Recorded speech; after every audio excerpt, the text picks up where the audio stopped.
despite your best efforts, which you should continue to engage in trying to improve your life, knowing also that continuously life will challenge what you're doing and where you are, and it will seem as if there were some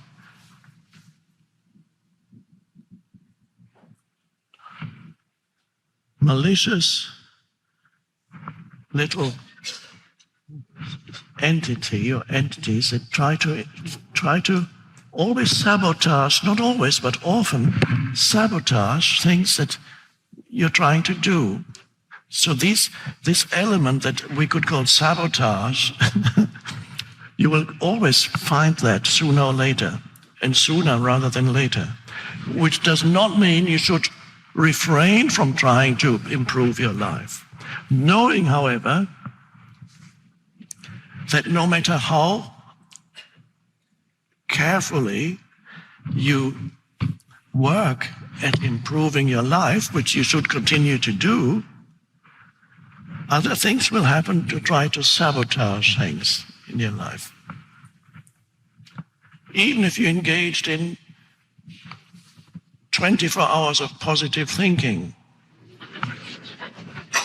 every day, in every way, I'm getting better and better. Every day, in every way, I'm getting better and better. Every way, I'm getting better and better. Every day, in every way, I'm getting better and better. Every day, in every way, I'm getting better and better.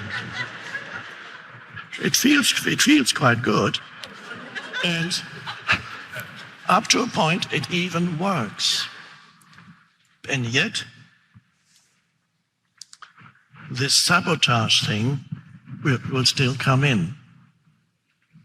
Of course, then you can deny that this is happening. No, I'm feeling better and better.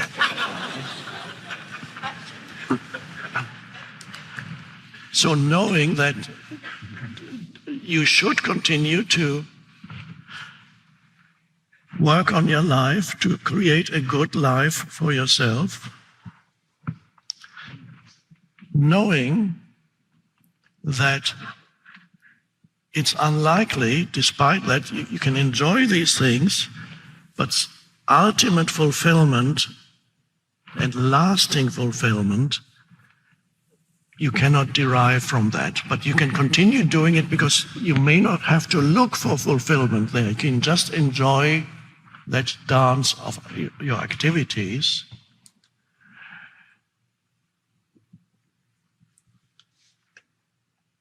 And so it's good to know that life, that element is always there in life that wants to sabotage what you're doing. Something goes wrong in the relationship, something goes wrong with your career, something goes wrong with your body. Or on a smaller scale, you miss the plane, you lose your wallet, you drop tomato juice over your dress. You just bought it.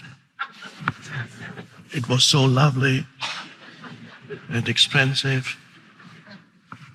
Why? Why? Why is life doing that to me? Why to me? Of course, you may not know that life is doing it to everybody. But most people don't advertise that on their Facebook page. They don't advertise feeling sick after eating too much. All you see is a nice picture of the food on the table.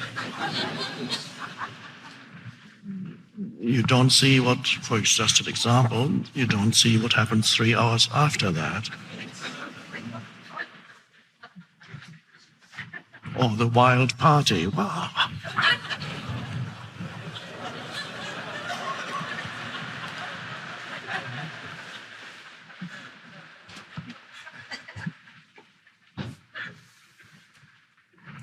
Now, if we know that this element is unavoidable, then we don't need to react to it in a dysfunctional way.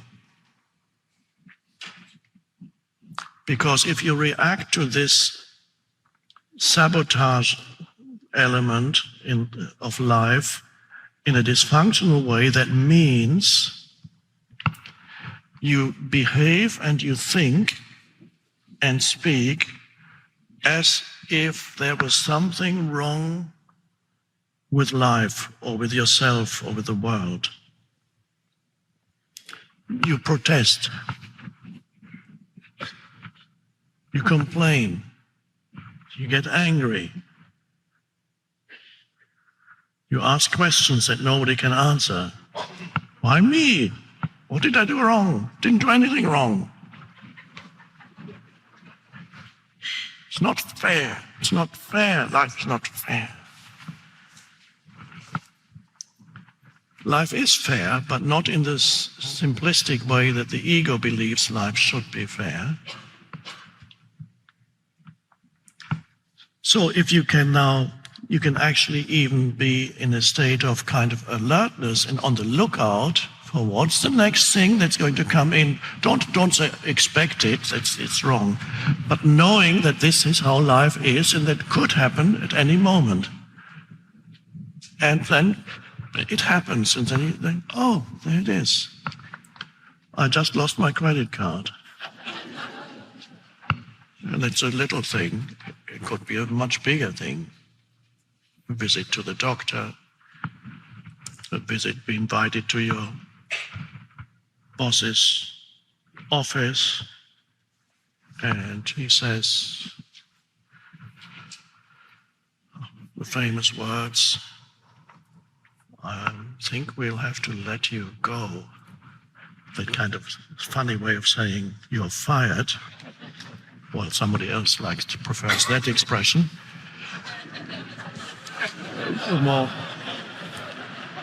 The show would have not this show that would have not been so successful if he had said, "I'm afraid I'll have to let you go,"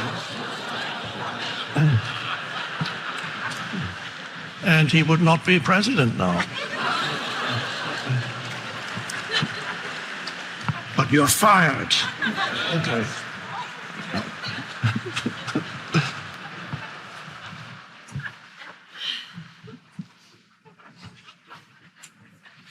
And then things also take you out of your comfort zone in the collective. Many of you may have experienced that also recently. And so many people get angry, resentful, and start posting things all over the internet, attacking all these other evil people.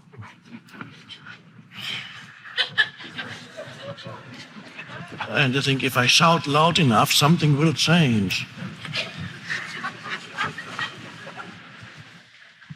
This should not have happened.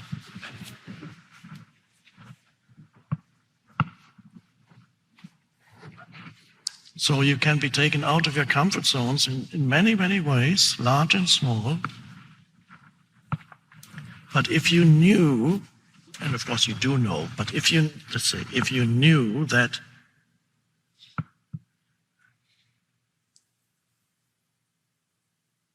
the deepening of presence, spiritual awakening, whatever you want to call it, the realization of who you are in the essence of your being, is far more likely to happen during those moments, times, or periods when you are taken out of your comfort zone. If you knew that, your relationship with those times when you're taken out of your comfort zone would change. The way in which you react or respond to these events would be very different if you knew that there's actually potentially an opening there, potentially. And ultimately, life is actually giving that to you, when it seems that life is taking something away from you, which is often when people are taken out of their comfort zone, they're taken out of their comfort zone, because life seems to be taking something away from you. And when it seems that life is taking something away from you, actually, on a level that most people are unaware of, life is giving something to you.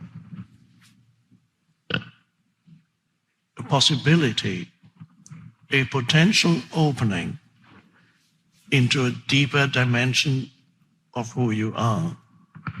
If you can come to a different relationship with what's just happened.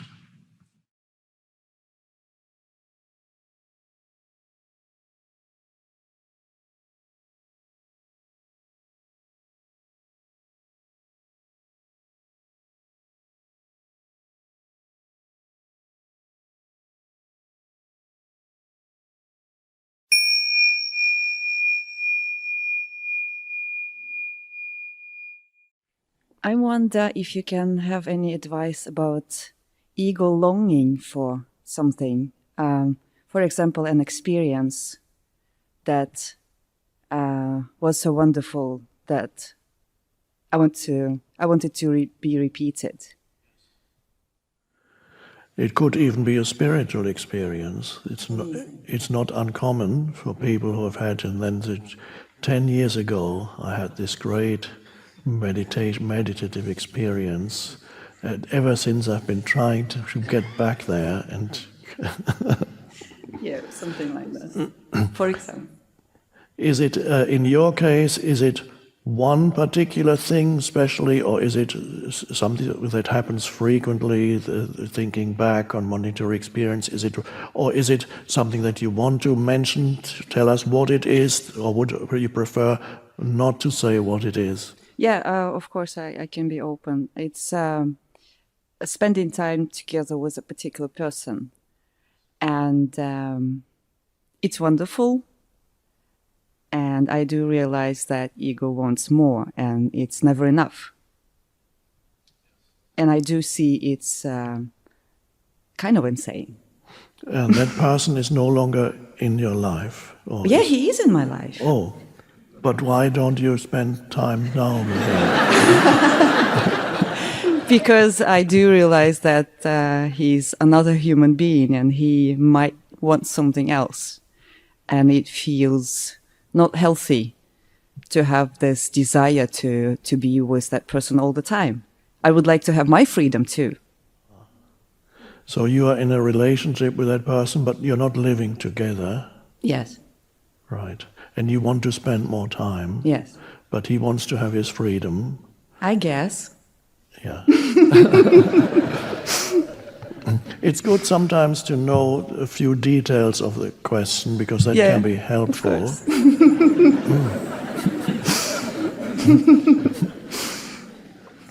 Details are very important. Sometimes I've had, before I answer your question, I don't know if there is an answer, we'll see. Sometimes people send me manuscripts of things they have written. Often it's called My Life. And often I read, and I read things like, when I was between the age of 6 and 10, I went through the most horrific experiences with my dad, who had issues with this and that, and I was totally... And it's all abstract, and the reader cannot even imagine what exactly did happen, except we are told it's horrific, and they say, and I don't want to go into it here. Well, if you don't go into it, nobody's going to read it. People want to know concretely what actually happened. And anyway, that's it's helpful to know, because then we can truly relate to the question. It's the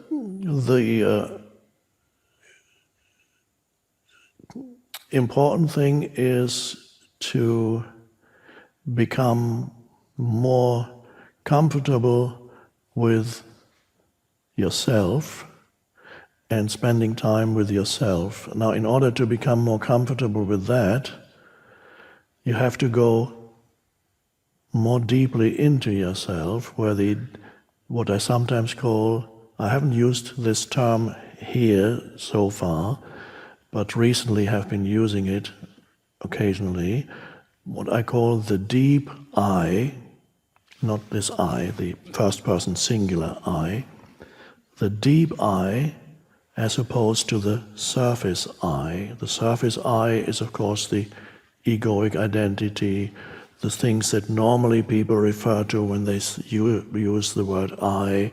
They refer to me and my story and my needs and my desires and my anxieties and my ambitions. That's I, and I call that the surface I, that is identified with forms and feels certain needs, continuous needs, and the surface I lives in a state of frequent and in cases, or many cases, permanent state of unease at best. Unease, not completely satisfied, except briefly, just after a great meal with 2 glasses of wine. But of course you're moving towards unconsciousness. Or after having sex, perhaps, for a little while. No more desires.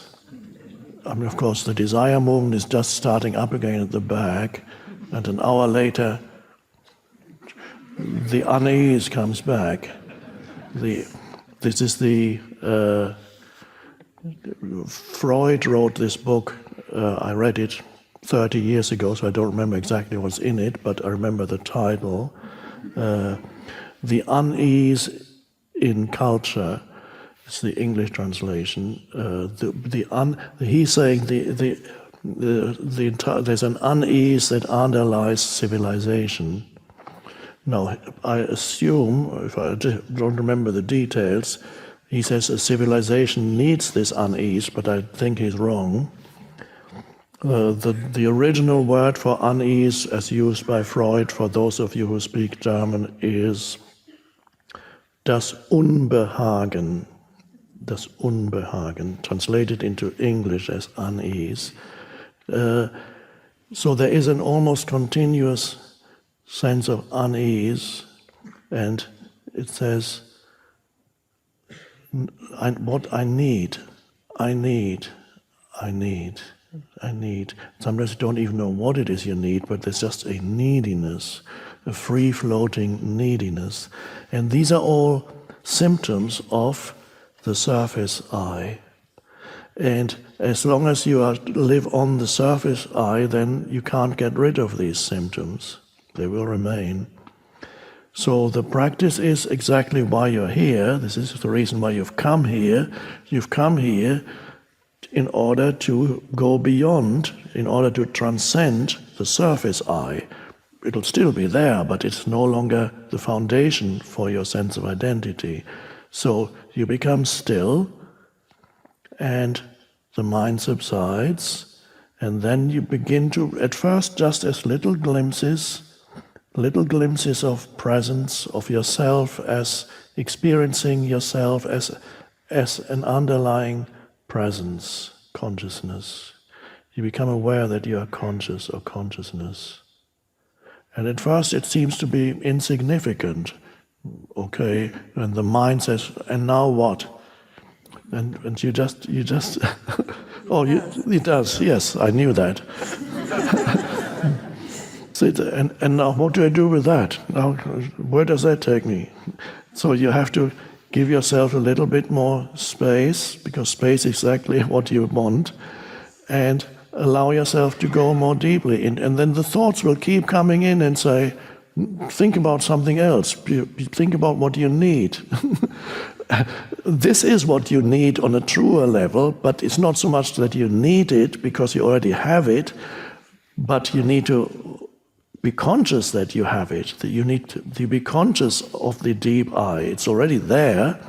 You don't need to bring it to you or to go do penance or work hard for the next 25 years and then find it. No, it's already there. So you have to give yourself that space where you go within. What we're doing here, I mean, by coming here, you are doing it because you realize that the solution to your so-called problem lies here, which means it's all about you, lies in you. Become still. Find that dimension of stillness in you where you're fully alert but not thinking. 5 seconds. And then a little longer. Go into nature. Allow nature to help you. Look at a tree.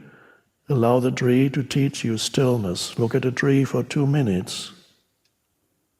And you will notice the tree exists surrounded by stillness. And it's very still. And so that you tune into that. So you look at the sky, the spaciousness. I take photos of the sky all the time. I think they showed some here before. It had to be cropped a bit, unfortunately, but in the original photo there's even more spaciousness. Because I love the spaciousness of the sky. Because the moment you take that in, you become aware of spaciousness in you. The moment you look at the spaciousness of the sky, you're not thinking. You're just taking it all in, and then become aware of the presence that's taking it all in. You are that, and this presence, then you feel that more and more strongly in you, the still presence, and that is not a place that needs anything. And there you become. You're at home then, at home with yourself, rather than always trying to get home, because it's the ego state, so to speak, it's I'm trying to get home, but where's home? You never feel this is where I belong, this is where, you might think sometimes the physical place is it, but it's not it. Om. Om, Om. It's wonderful that the English word and the Om are so closely related. So the answer is in yourself. The more you live from the deep I, the less you need the other. But that also means the more deeply you can relate to the other, because then you can relate to the other no longer through your neediness, but through your aliveness, through your inner peace, and you can share that with the other. And then the other wants to spend more time with you because it's so lovely to be around somebody who doesn't need anything. And the other then feels so good to be with you. But that's not why you do it. That's not why you go there. But so the thing with this, it's written somewhere. I don't remember where. Well, I do. And the things that you need, all the things that you need, or more accurately, the things that you think you need, many of those things, when you connect with the deep I, will be added unto you. They will be added. Now, what does that mean, added? Added means you no longer need them, and then you get them. You didn't get them when you needed them. This is the irony of the universe. The universe is smiling, or God, and when you don't need, it comes, or He comes. When you need, it stays away, or He stays away. That's the ego says, well, that sucks.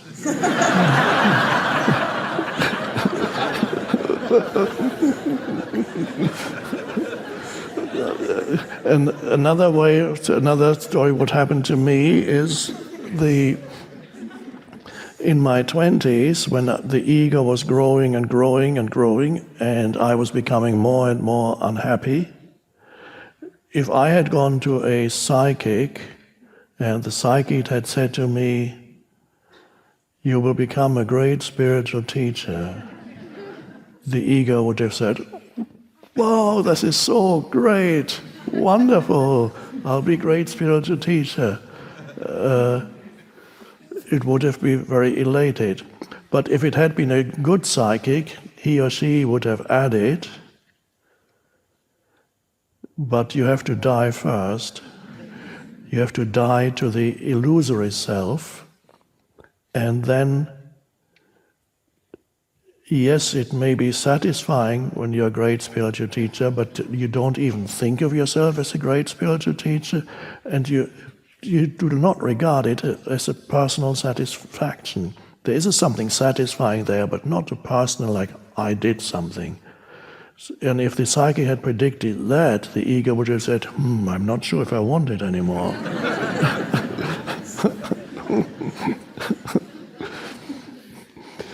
So the paradox is the adding on. Seek first that, find that, and then the things that you thought you needed will be added on. And it's miraculous how that works. And so that's good. So the whole situation has brought you here. It's all perfectly designed to bring about your awakening.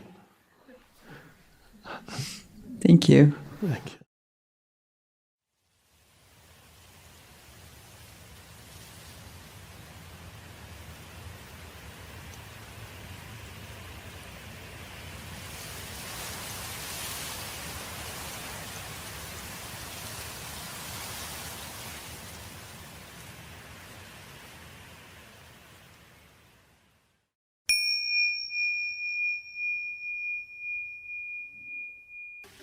Today I may just answer some written questions. This is only a very small selection out of several hundred.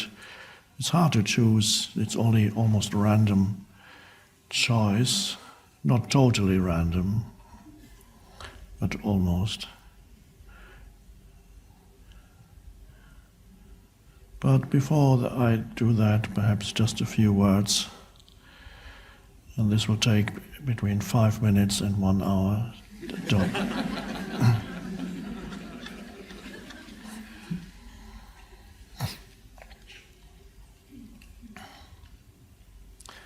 When you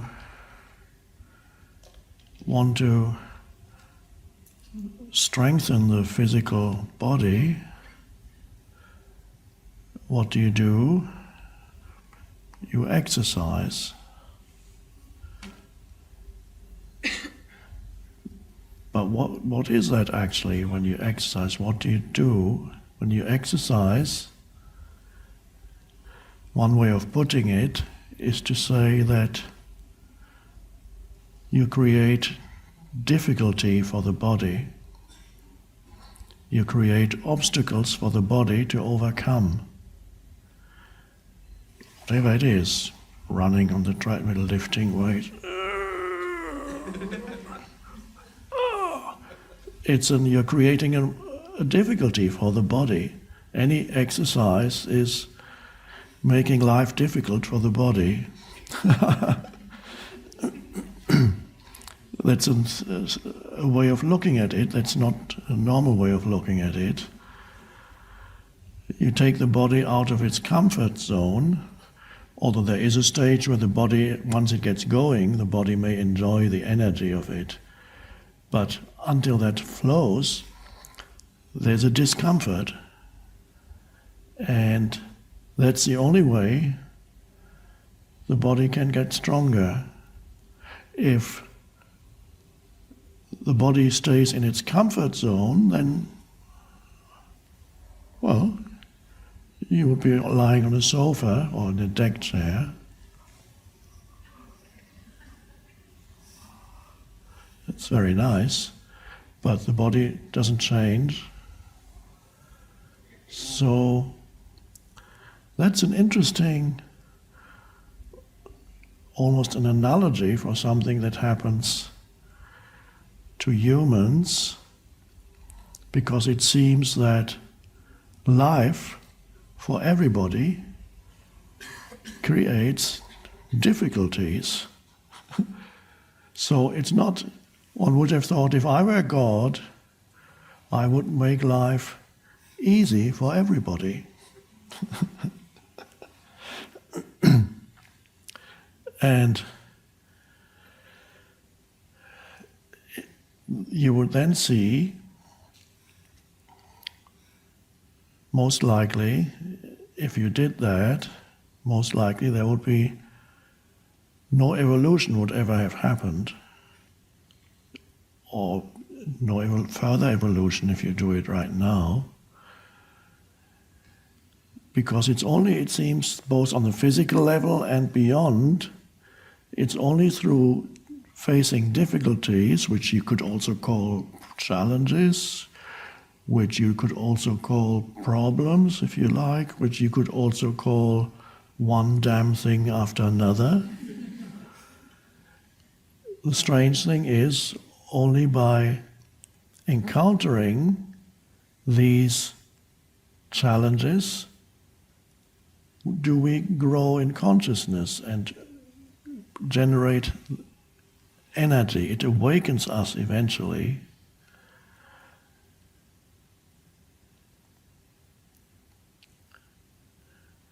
Now, if you overdo physical exercise,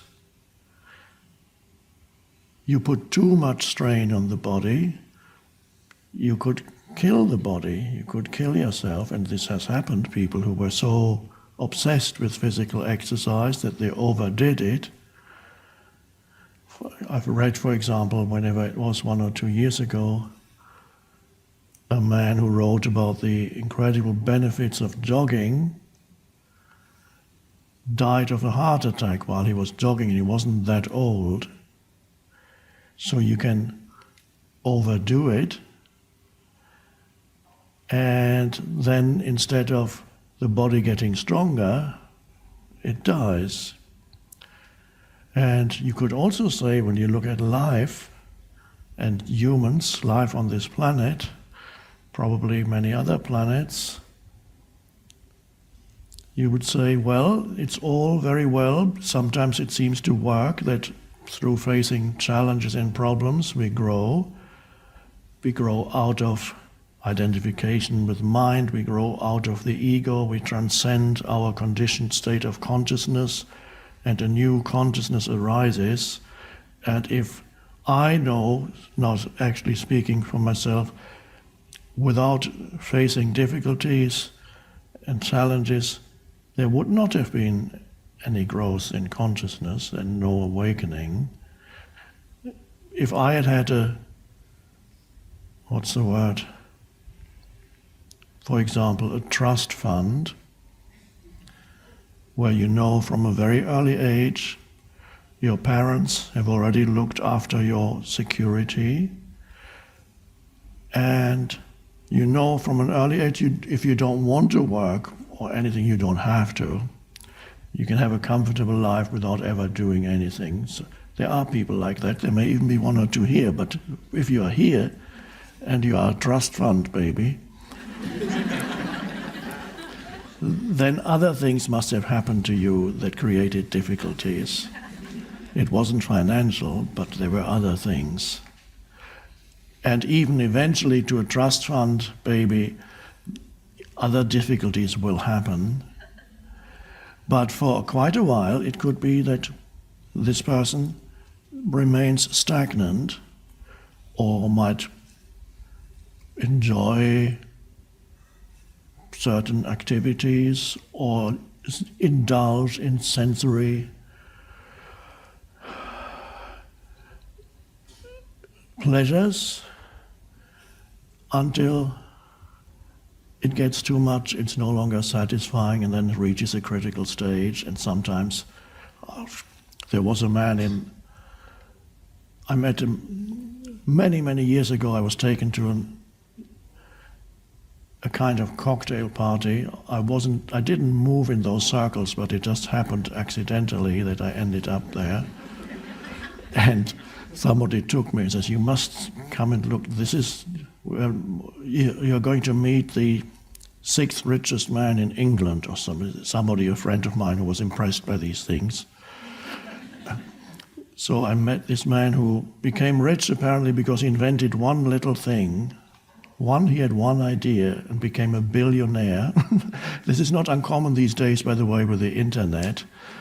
But this was before the internet. He had one idea, and that's called Tetra Pak, the drinks that come in a carton, and it has a carton that has a particular kind of, opens in a particular way so that you can pour out the liquid. It's a patent, Tetra Pak. So he came up with that and he became a billionaire.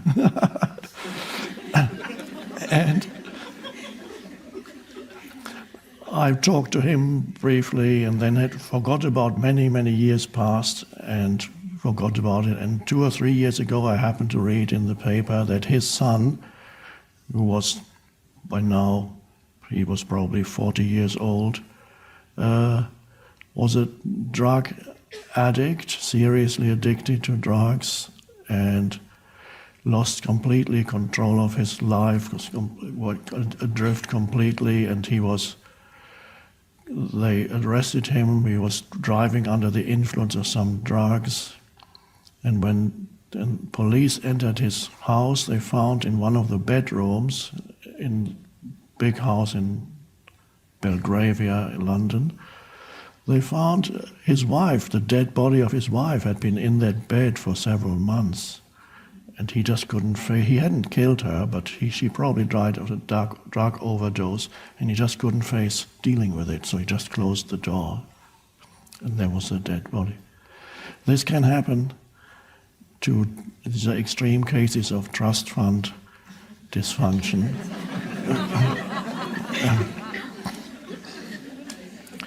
So in other words, when life gets too easy for you, things can quickly deteriorate. But that's your opportunity then, because first life gets too easy, then because it gets too easy, it deteriorates and you lose more and more consciousness, and then it is possible that you encounter so much suffering that then finally experience the difficulty of life, and then there's a possibility of growth. So this could happen to this man too now. There's always the possibility of awakening.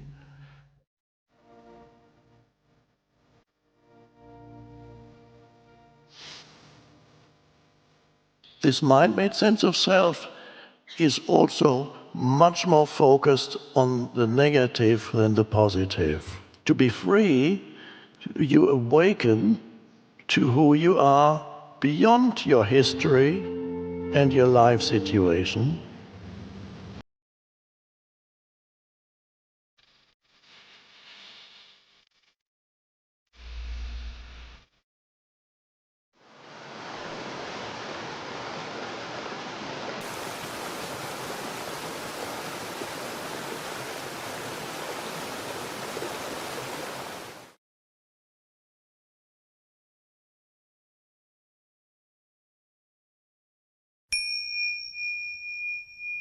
But what has happened through the gradual evolution of thinking is that now humans tend to overthink.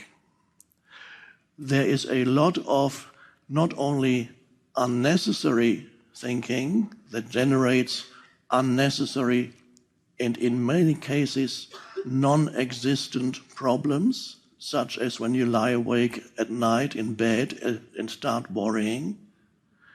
It generates a lot of unnecessary unhappiness. So people don't realize that a significant part of the unhappiness in their lives is actually generated by unnecessary, negative, often destructive mind activity, and they don't even know it. Mindfulness is, first of all, discovering the simple fact that there is a voice in your head that continuously comments on your life. or on what's happening around you. There's the self-talk in there. Everybody knows what the self-talk is in there. You talk to yourself. Sometimes you talk to yourself in the first person, I. Some people talk to themselves in the second person, you. So you can get annoyed with yourself, and then you say, you shouldn't have done that. And then you have another thought that says, yes, but I couldn't help it. And you might even get a third voice come in, and whatever it says, why can't I get out of my self-talk? That's self-talk too. But it's an amazing first thing, what I call the first awakening, spiritual awakening, is something very basic and something very simple. It's a discovery that there is a voice in your head that always talks to you, mostly silently. If it talks out aloud, then you're continuously, and there's nobody around, then you are considered insane. And that's only if it's loud, but most people have that inside their heads and they are not considered insane, it's considered normal. But there's not such a big difference between the two. And sometimes when you listen to, there might be a man walking in the street muttering, oh, this fucking, and you say, oh, he's really insane. But it might be that you are doing the same, but it's just not out aloud, it's in your head. I should have said that. Why didn't I say that? Next time he does that, I'm not exactly know what I'm going to reply. And it goes on and on. Or you lie awake at night and start worrying. You wake up and, oh my God, what's going to happen? What if that doesn't work? And if that goes wrong? And what if he does that? And then you go into... You get drawn, one thought leads to another thought and another thought. Oh my God. And then the body cannot distinguish between an actual reality, an event that's happening in the real life, and what your mind is saying. So when you have fearful thoughts, the body reacts to every fearful thought, and that's an emotion. The body reacts with an emotion, the emotion you feel in your body. The body cannot distinguish between an actual event and a thought. So when you think fearful thoughts, the emotions you feel are the emotions that are saying, I am in danger. There is an actual danger here. So you feel the emotion of fear, anxiety. You feel agitated, and it's not only not pleasant. If you indulge in that kind of useless, dysfunctional, destructive thinking, year after year after year, it has its effect on the body, and it decreases the ability of the body to have the energy to fight disease. Even mainstream medicine is discovering the connection between your state of mind and your state of health. And so gradually we are seeing, in the past they denied it completely. They only looked at your body, and not only at didn't just look at the totality of the body, even within the body, they just looked at one particular symptom, what's wrong with that particular organ. And you have, of course, in mainstream medicine, you have specialists. I'm a specialist for the liver, and a specialist for this and that. Not only not taking into account the totality of the body, but more importantly, not taking into account the totality of the person, which includes the physical body and the mind. So it's vitally important to discover, first of all, that there is a voice in your head that indulges in self-talk most of the time. And for many people, interestingly enough, that self-talk, for many people, It's not always negative, but for many people, it is more negative than positive. A good event that happened yesterday, you might have gone to a nice reunion, or you went out into nature and you witnessed a beautiful sunset. Okay, you can remember it today and think that was a beautiful sunset, or we had a nice talk yesterday. But you can't do that much thinking about a nice event. But the mind, when there's something negative that happens yesterday, somebody offended you or didn't give you the attention that you needed, that you wanted from him, then you can start thinking of how, oh my God, what he did, he's really, next time he does that, I'm going to say that, or he really should, why doesn't he, you can go on for a long time dwelling on something negative much longer than dwelling on something positive. It is so seemingly a negative event is much more food for useless mind activity than a positive event. And this is why for many people, a significant percentage of their mind activity is negative. For some people, it is almost 100% negative, but it is unlikely that these people would get a job in this company.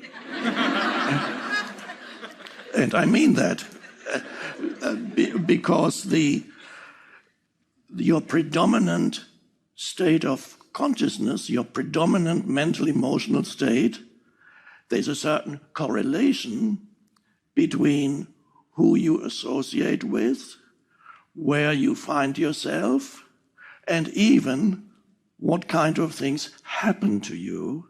There is a correlation which is not always immediately recognizable, but there is a correlation between a person's predominant mental emotional state and who they are with, who their friends are, where they work, and even what happens to them. So if you are in a very negative state a long time, you tend to attract also negative events, but you can only have to find that out for yourself. I'm not saying believe me. I know it from my own life, because when I first discovered this, I was still very young. I discovered that there is a correlation between my mind activity and what happens to me. I found a book and several books that somebody left with us when I was 17. And there, for the first time, I read about a person's mind, and I suddenly realized my mind was predominantly negative, because I was a very unhappy child. And so my childhood was not pleasant. And so the initial conditioning of my life was that my mind was continuously commenting and saying how bad my life was. And whenever something bad happened to me, I had a phrase that would occur again in my mind that, of course, bad things always happen to you, don't they? They're bound to happen to you. It always happens to you. So I was talking to myself and saying that bad things would always happen to me, and they did. So you can discover first that the spiritual awakening is to discover that there is continuous mind activity. And for some people, it's the discovery that a significant part of their mind activity is negative. But the vital thing is to discover that there is this continuous talk in my head, which is considered the normal human state. And of course, you cannot abolish thinking. Of course, there will be thinking. But the question is there an awareness behind the thinking? If you can become aware that you are indulging or caught up in that useless mind activity, and you suddenly become aware of perhaps certain repetitive thoughts that tend to reoccur in your mind again and again. You might see it in others too, more easily in others. When you go for your Thanksgiving dinner, I think is it next week, you will meet your family members or relatives, and some of you may realize you already know what they are going to say this year because it's the same thing they said last year and 5 years and 10 years ago. And if they have negative judgments about you or somebody else, then it's the same thing you will hear again next week when you go to them. So it's easier to see how others are caught up in repetitive thought forms, not as easy to see it in oneself. This is why there's a saying that self-knowledge is the most difficult knowledge. It's easier to see others. But if you can discover, even in the midst, perhaps, in the moment of a certain thought appearing in your mind, realizing, oh, that thought I've had this thought for years, it comes again and again and again.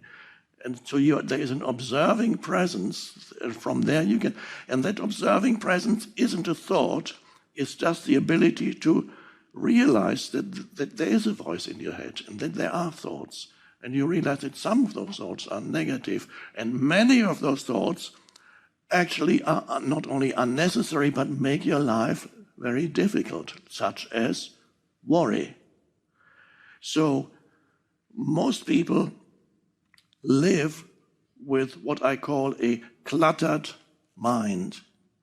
A cluttered mind means they are completely unaware that there's a continuous stream of mental commentary that it goes. And wherever they meet somebody, immediately certain judgments form. And everything they feel, they need to immediately adopt a position towards it. Immediately say, I'm against it, I dislike that. So immediately adapt a mental position and being identified with one's mental position, which is a thought. So if you discover within yourself that a lot of the time you're in a state of lack, of insufficiency, of not enough, and you feel that the answer to the remedy is to be active in this world and achieve and do as much as possible, then you'll probably find that ultimately that is not the answer to your state of lack. In order to transcend, to go beyond your state of lack, of neediness, of not enough, spiritual practice and spiritual realization is necessary. Focus on the realization of being. It's only there that you can go beyond that state of lack, which is ego. Go within and discover who or what you are beyond the person.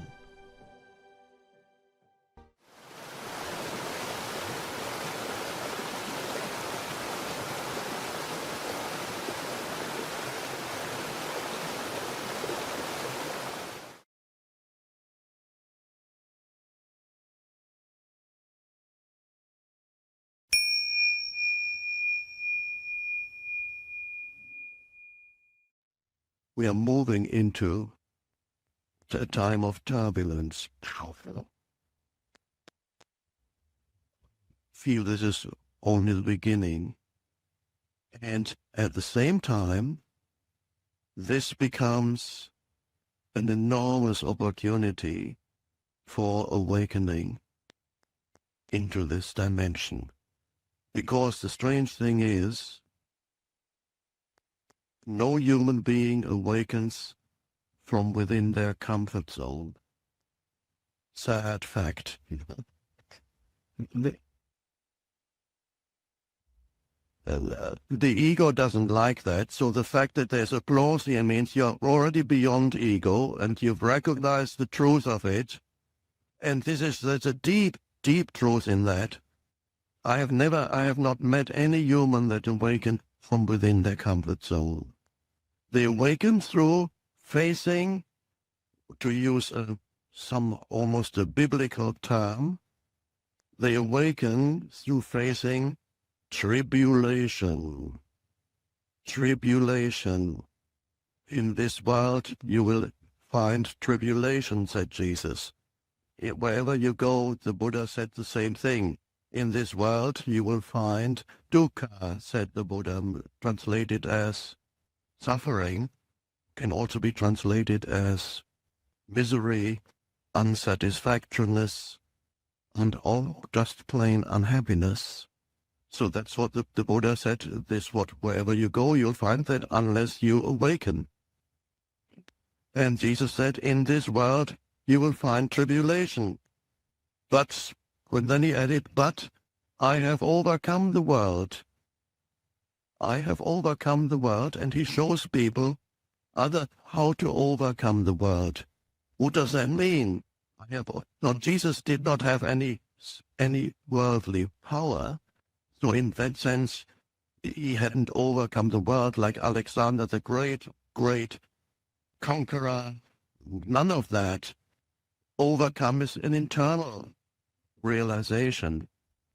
You no longer derive your identity from the things of this world, but you can still live with them and play with them. It's fine. They're actually quite beautiful. When you play with the things of this world, you can appreciate form. And when it leaves you, or it breaks, or it's taken away, you did not need it for your sense of identity. You can enjoy this world when you do not need it to give you an identity. You can enjoy other human beings too, and their company and their presence, but you don't need them to complete your identity. Why don't you need them anymore? Because you already have found your identity and are connected with your essence identity as the awareness, that's the consciousness, that's who I am. And so this is a wonderful freedom, and now people will have to find that because we are moving into such uncertain times. Many people will lose things that gave them their identity, and that's a great thing.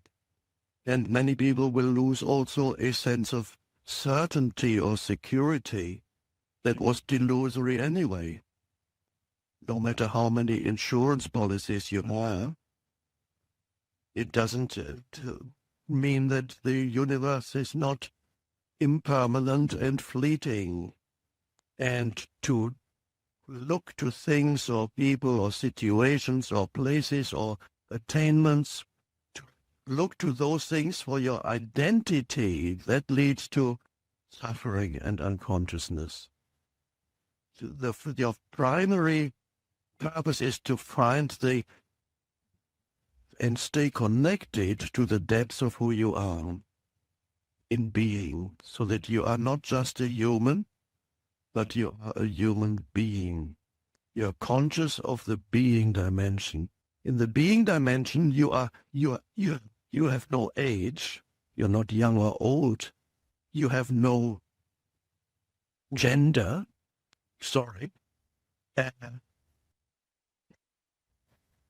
You have no status.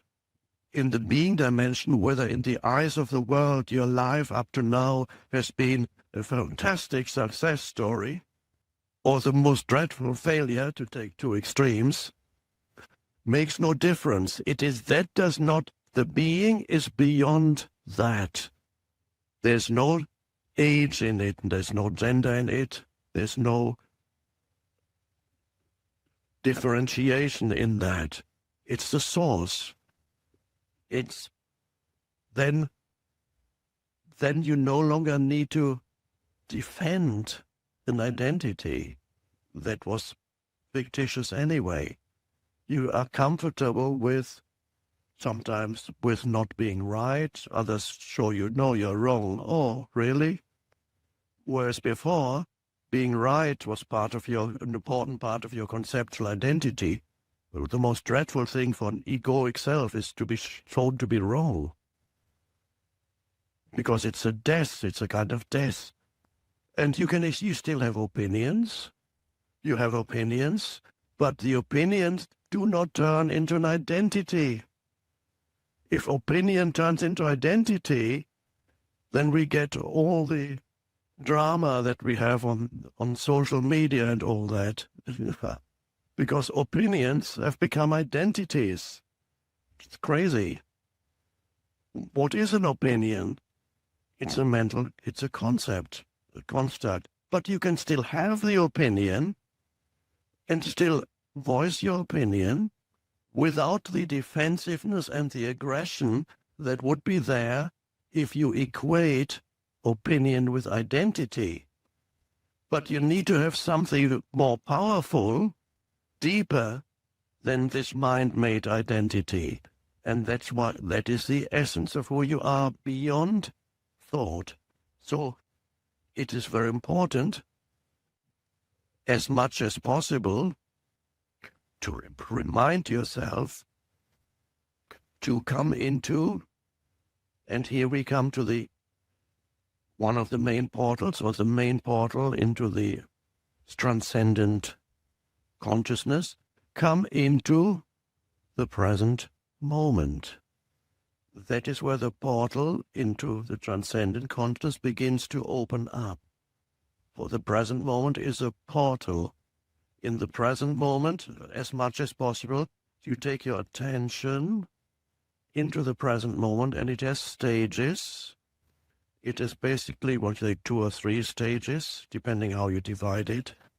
The first thing, when you become present, so remind yourself, have little practices. I wrote about that too.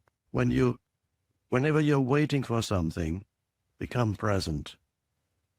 No matter whether you're in the car or just a minute waiting for the elevator or waiting for somebody to answer the phone, a human being to answer the phone, it could take hours.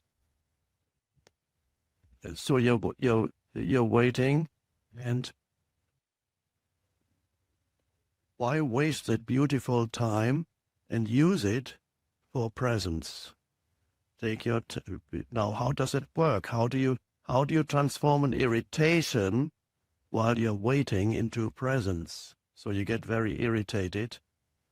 Airports are very irritating places these days. For many people, don't have to be, but for many people they are. So you stand. Security is very slow, and it could take an hour to get through security. Oh my God, why can't they? They should have done something about it a long time ago. Why can't they? They're just so incompetent. It's just unbelievable, completely unbelievable. I'm not ever going to use this airport again. I don't know. And the rest of the world is bad too. I just don't like people anymore. And all. We are going to hell in a handbasket. I can see that. You become very unhappy. This is a very unhappy person. Why is this person unhappy? Well, because obviously, can't you see what's happening? This is why I'm happy. You see, I've been standing here for 1 hour, hardly moving, for God's sake. Okay. Why don't you experiment with something? What do you mean? Experiment with being in this situation without adding any thought to it. The baggage of thought. This situation. Don't add any interpretation to it. Is that even possible? Yes, it's possible. The interpretation is a habit. It's no more than a deeply ingrained mental habit. But you don't have to be stuck with a deeply ingrained mental habit. Don't add any thought. Don't interpret this moment. Just let it be as it is. Okay, I'll try it. But if it doesn't work, I'm going to get back to you. Let's try it. Okay, so you're standing there, and now suddenly you do not add thought to this, which means you haven't been standing here for an hour. You're only standing here now, because the hour was thought. Time is thought. The hour, the duration was created by thinking, but in the present moment, you are standing here now, not for 1 hour. You're not adding any thought.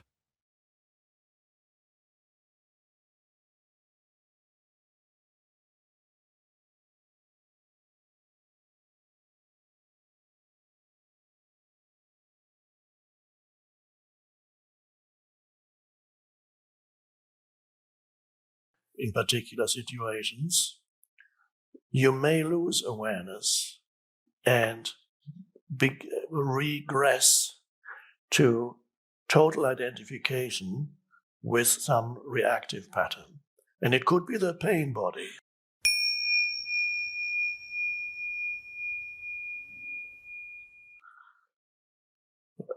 A hugely problematic area for many or most people is relationships of whatever kind or on whatever level. It's where people seek their happiness, and it's where many people find their unhappiness. And so I'm talking about both intimate relationships, somebody you live with, and I'm talking about other kinds of relationship also at work, other family members, relatives, friends, and even very brief relationships, because any interaction with another human being I'm using now relationship in a wider sense, any interaction with another human being is a relationship. You are relating to that person. And so it is, for many people, most of their, or a large part of their suffering or unhappiness, unfortunately, is derived from relationships. They tend to go wrong so often or present so many problems and obstacles. And it seems that human beings are just so terribly difficult. Except one. The one who is listening to these words.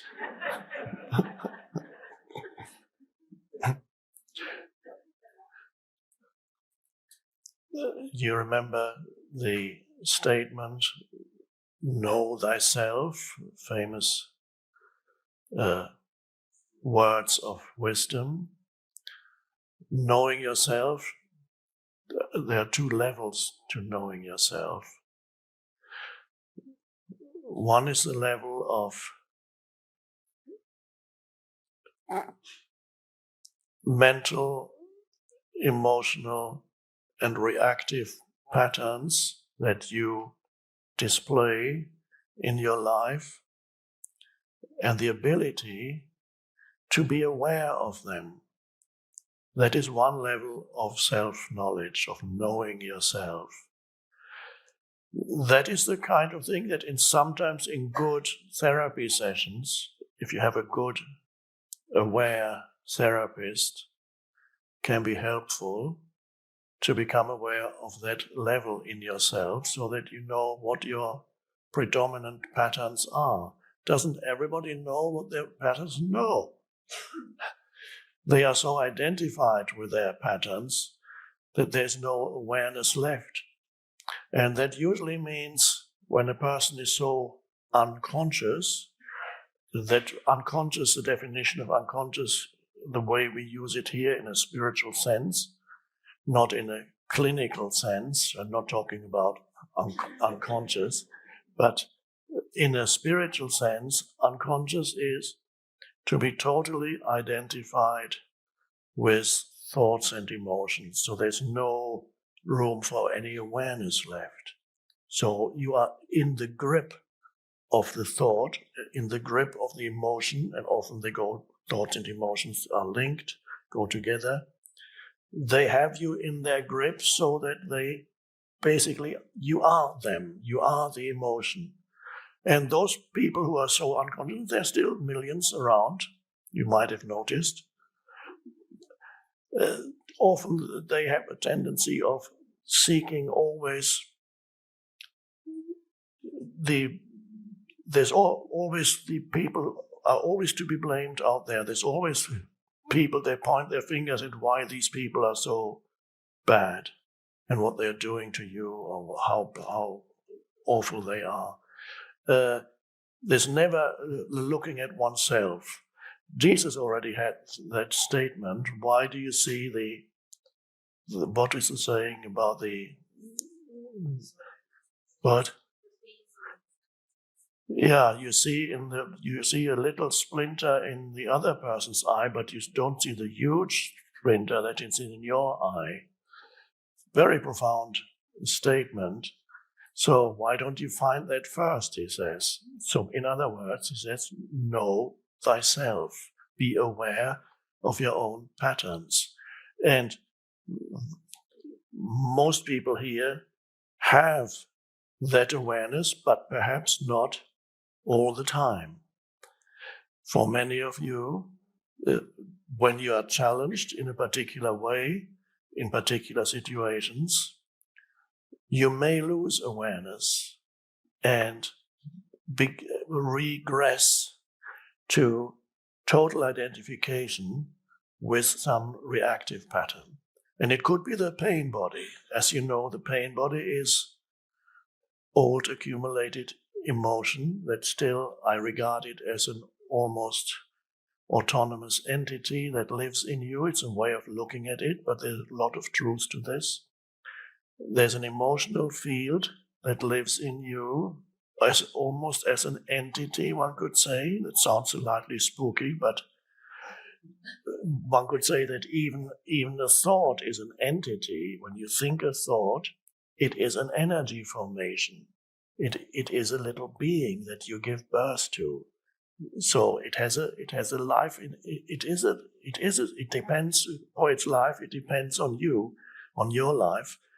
But it is a little entity, and so in some forms of either deep unconsciousness or when mental illness, sometimes it can happen that the mind gets completely taken over by these little thought entities, and so you're totally occupied. Your mind is totally occupied. Another word for occupied is, I won't say it, it sounds too spooky. So you're totally occupied by these thoughts, and they pretend to be you. So that is total lack of awareness. So it's essential for your spiritual growth to be continuously alert and vigilant, so that you are able to be there in the background, so to speak, as the awareness in your daily life, so that you're not completely taken over by the arising thoughts and arising emotions. When you interact with people, when you become upset about this or that, always any kind of upset or disturbance in your energy field can be very helpful. Do not believe that I shouldn't have this disturbance in my energy field, or I shouldn't be upset because I'm spiritual. I don't get upset about these things anymore. But honestly observe what arises, and then observe how does it arise. And as I already mentioned last night, very often you will find it is caused by certain thoughts in your mind, certain interpretations, certain reactions. It can also happen that a reaction comes so suddenly that it's just an emotion waiting to come up. An emotion, and this is what the pain body does, as you may know. The pain body is not necessarily always active in you. There are periods when the old emotional pain that you still carry around with you, is dormant, and then it leaves you in peace for a while, and then you are fine. You meet somebody, and this person is lovely, and it all goes fine, and you might spend some time together and it's still fine, and then you go on vacation together for the first time. And then there comes a moment when something else comes in that's not fine, either in you or through the other. And what happens in relationships? The pain body periodically needs to feed on a certain experience that corresponds to its energy field. The vibrational frequency of its energy field is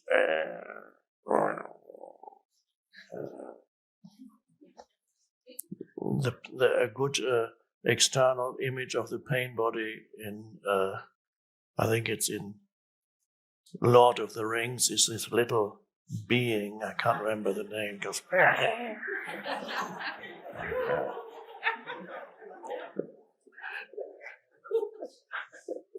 and even the little being once was a normal being, according to the legend in this, it's kind of modern mythology.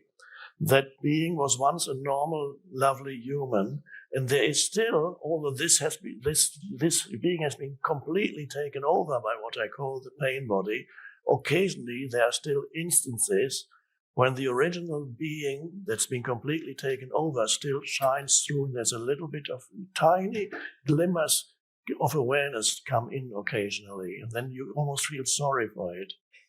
But then again, the pain body, and if you feel sorry and you give in, then immediately the pain body will take advantage of that. So that's a lovely modern mythological illustration of the pain body. So to observe that in yourself, in relationships, how it periodically comes up, either in your partner or in yourself, wanting some kind of drama, amplifying something little into something big, because it wants to feed on your partner's reaction.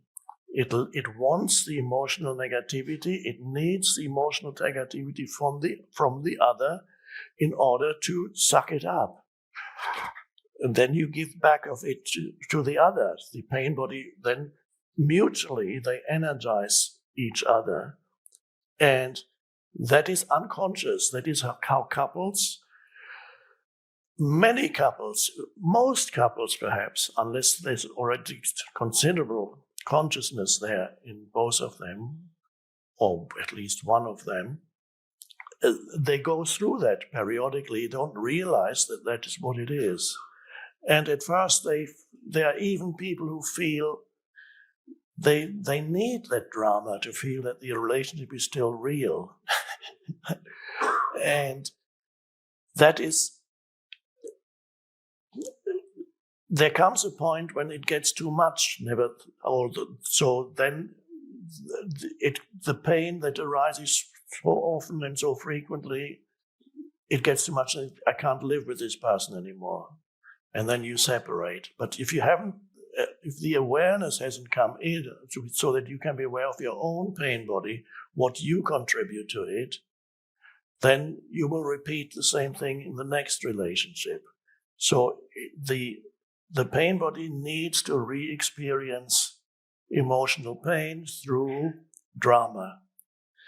And whoever it comes up first in, it is usually it's always recognizable by being an overreaction to something, an event, something you said, something you did, or something you failed to say, or you failed to do.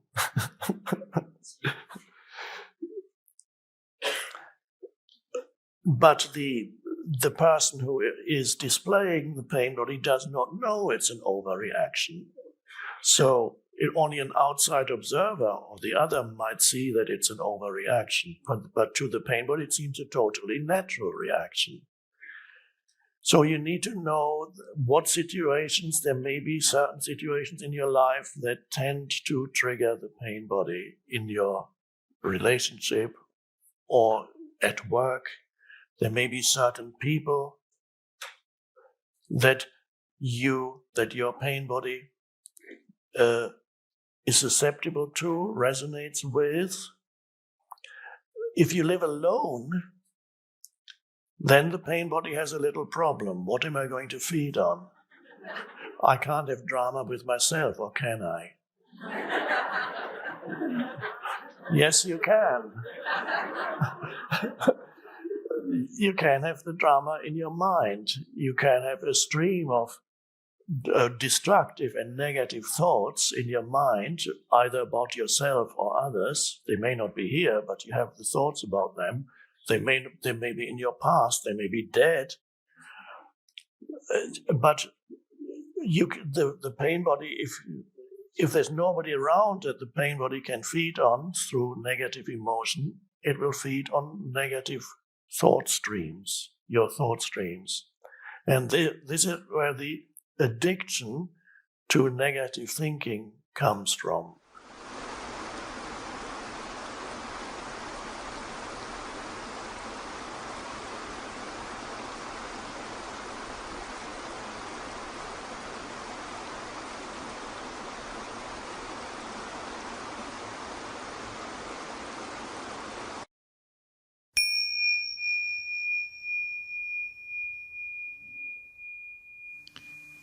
By dissolving the ego, won't I be dissolving my self-esteem? Do I not need self-esteem to love myself and others? Yes, self-esteem. Many people seem to have a problem with that. Lack of self-esteem. I read a while ago that when the Dalai Lama was younger, he was meeting with a group of Westerners and they were talking about the lack of self-esteem, and he just couldn't understand that, what that was. And they tried to explain it, and then he went around the group and asked everybody, do you have that? And most people said, yes. Oh, it's very strange, self-esteem.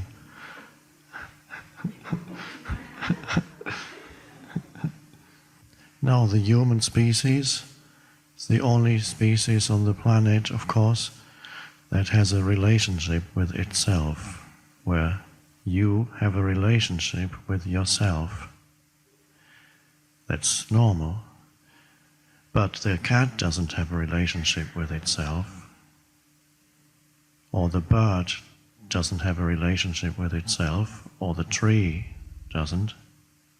So, birds, cats, trees, monkeys, flowers, none of them have a problem with self-esteem, and even the most ugly-looking cat wouldn't have a problem with self-esteem.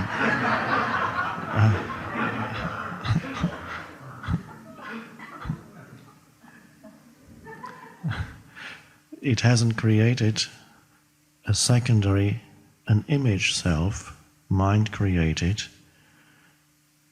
and once, of course, that's created, it walks with you, like next to you, behind you, or wherever it is. You always walk with a mental image of me, and you have a relationship with that. And often, you don't like what you see, that image self.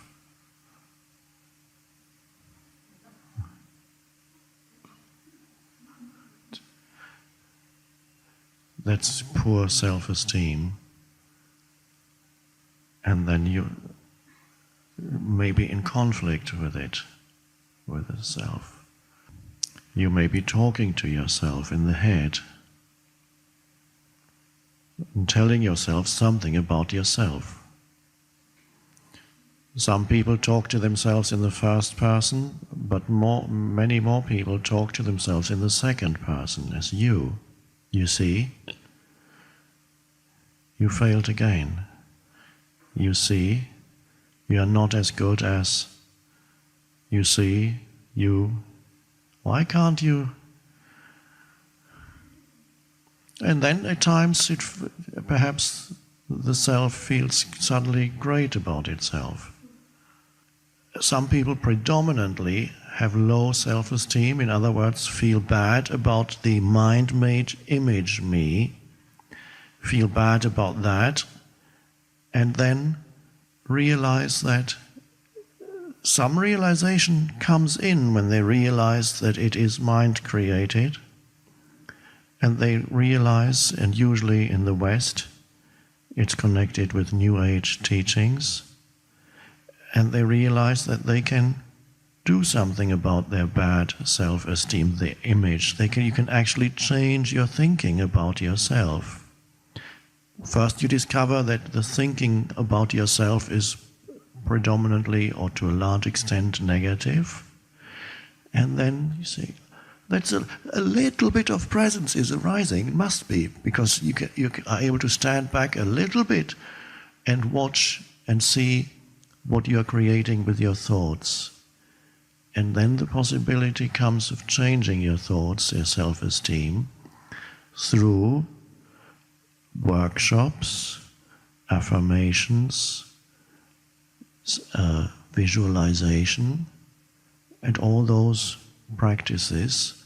And then after a while, that image looks a little bit more comfortable, and you feel more comfortable with that thing walking alongside you. But since everything in form, all mind creations, thoughts are subject to polarities, you can't walk with a high, continuously with high self-esteem and feel great about yourself. There's always a polarity to it. And it's usually bound up with what happens or not happens in your life, what feedback you're getting from others. And it is usually comparative. The self-esteem is comparative. How do I rate myself in relation to others? And that gives you the indication of where you are on 1 to 10, or whatever it may be. So self-esteem is connected with the mind-made me, lack of it, or good self-esteem, but it exists within polarities. Even if you spend a whole year affirming continuously that I love myself, and maybe until now you hated yourself, and your house is full of little stickers, and wherever you look, you see I love myself, and you look in the mirror and look into your eyes and repeat that I love myself. To some extent, it works. To some extent, you have a better relationship with yourself. But there's always a downside. It's hard to sustain that, because the other polarity will manifest also in your life. And you go through life when, in order to know how you feel about yourself, you need to compare yourself with others. And then you say, oh, I'm actually better looking than this person, so I actually feel quite good about myself. I'm actually much more educated than that person, I feel good about. Or whatever you can get. Well, this person is ill and I'm healthy, so that's good. So you need, for self-esteem, if you look, you need relativity, and you need comparison. And ego is always comparing itself. Is it possible to live without having a relationship with yourself? Neither good nor bad. Is it possible to be so completely yourself that the mind-made image of me dissolves? Yes, this is why we're here. This is the essence of our gathering. The mind-made image is connected to thought, to continuous thinking. It's fueled by, perpetuated by, upheld by the continuous thought processes, many of which are about me and myself. And so through thought, I have a relationship with a thought-made entity, which sometimes feels quite comfortable and sometimes feels not pleasant, don't want to live with that person. And of course it's true, many people live with a self that is very unpleasant, that creates a lot of trouble, a lot of problems, a lot of suffering, that continuously criticizes them, that continuously blames them, that continuously tells them they're not enough. And they live with that entity, mind-made, conditioned mind movements, conditioned in such a way that they attack you continuously, and that's the self that they have a relationship with. They would never live with a person like that. You would run out of the room. You couldn't live with a person for more than a day. If somebody you live with did that to you, what your self-image is doing to you through thought, you would have filed for divorce long ago. But you can't do that with that because you're on the mind. It walks with you. And there you have this complaining and whining and accusing and, oh, get away.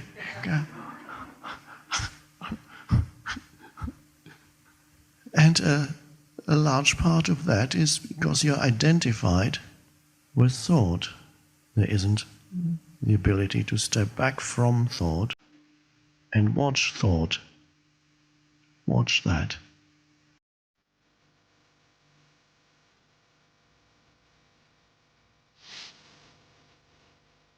This mind-made sense of self is also much more focused on the negative than the positive. To be free, you awaken to who you are beyond your history and your life situation.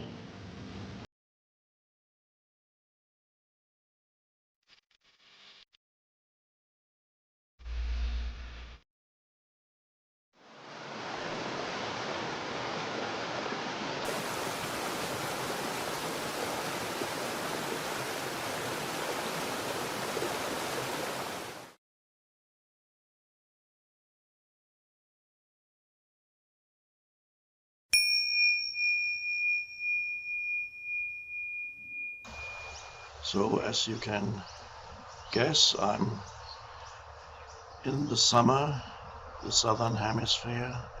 We just finished our retreat here on the Sunshine Coast of Australia.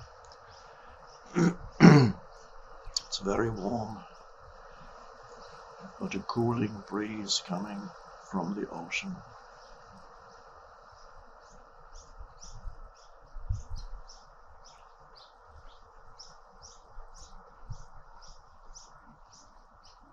So let's settle into the present moment.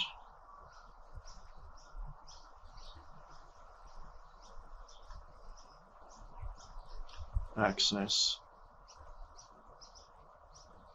the stillness that's already within you, even though you might not have realized it.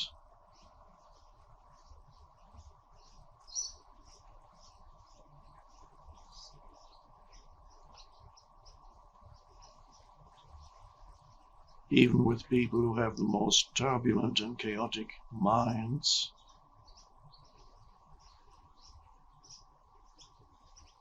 there is stillness underneath it.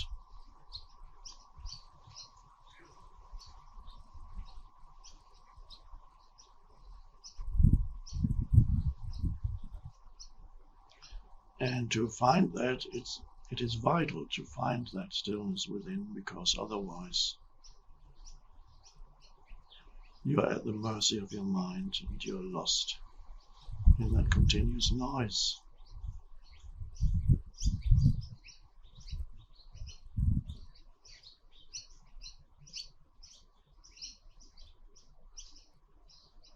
So here,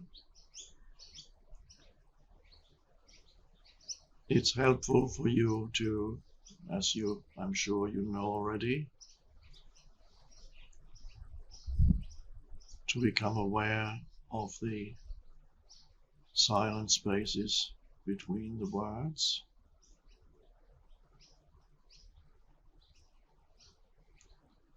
Rather than just pay attention to the words.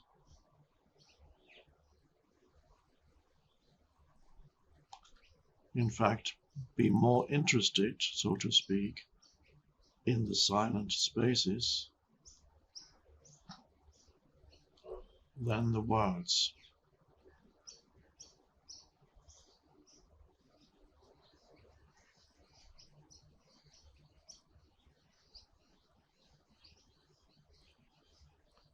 The silent space on the external level is when I stop speaking, so the sound is no longer produced. And there's an absence of sound. And that's what we call silence.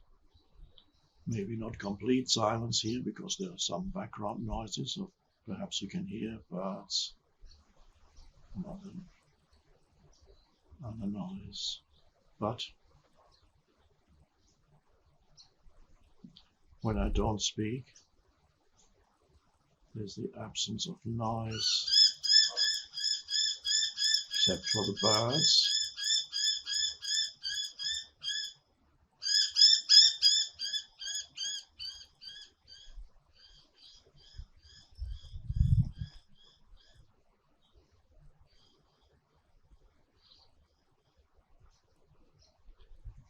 And when you're aware that there is an absence of noise, that there is a silence, which is an external thing, simultaneously something happens inside you. And that's why it is so wonderful to be aware of external silence. You may know this already, but whether you've heard this before or not doesn't matter. The important thing is to realize it now. So,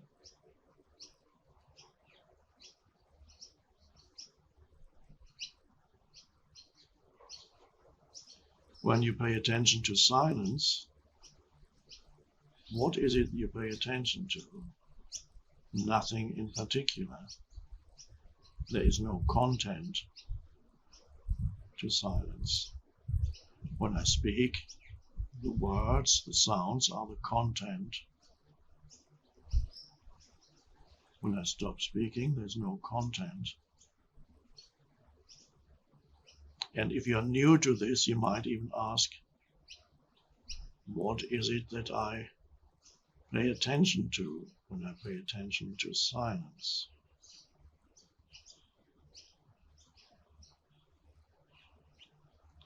And the answer is nothing, really. Well, then the question arises,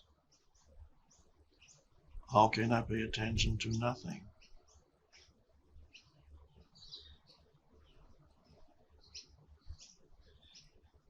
Well, you pay attention to that space of no content.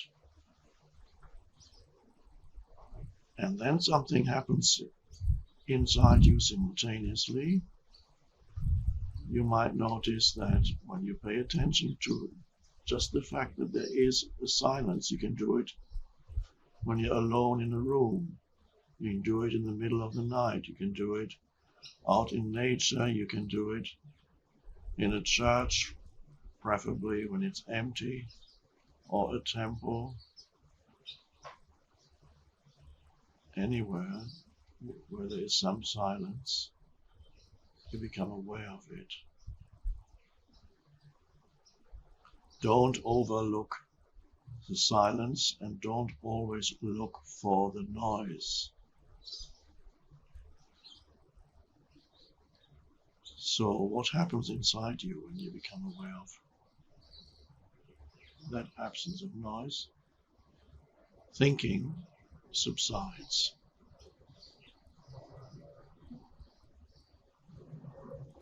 And you become still inside.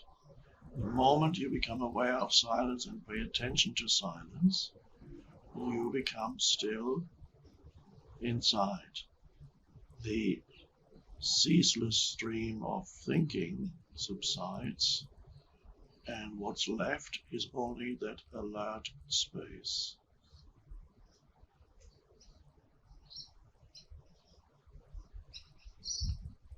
You may not be able to sustain it for very long by yourself. It doesn't matter as long as it's there. If it's only for a few seconds, it's good enough to start with. And here perhaps you're able to sustain it, perhaps during the entire duration of our meditation. In other words, let go of thinking without falling asleep and just be here, present, as a presence, conscious presence.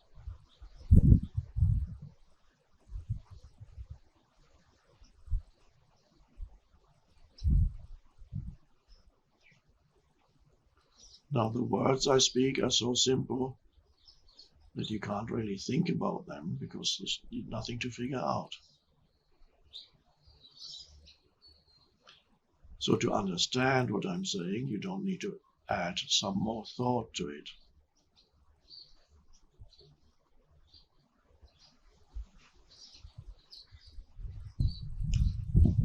So the best way of being here with me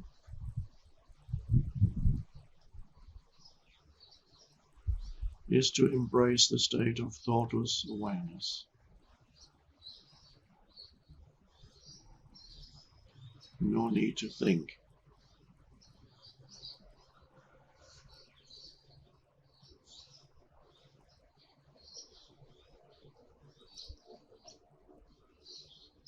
And you haven't disappeared. The essence of who you are is not only still here,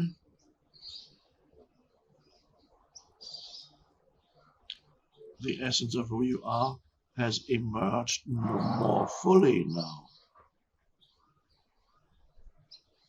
when you are still.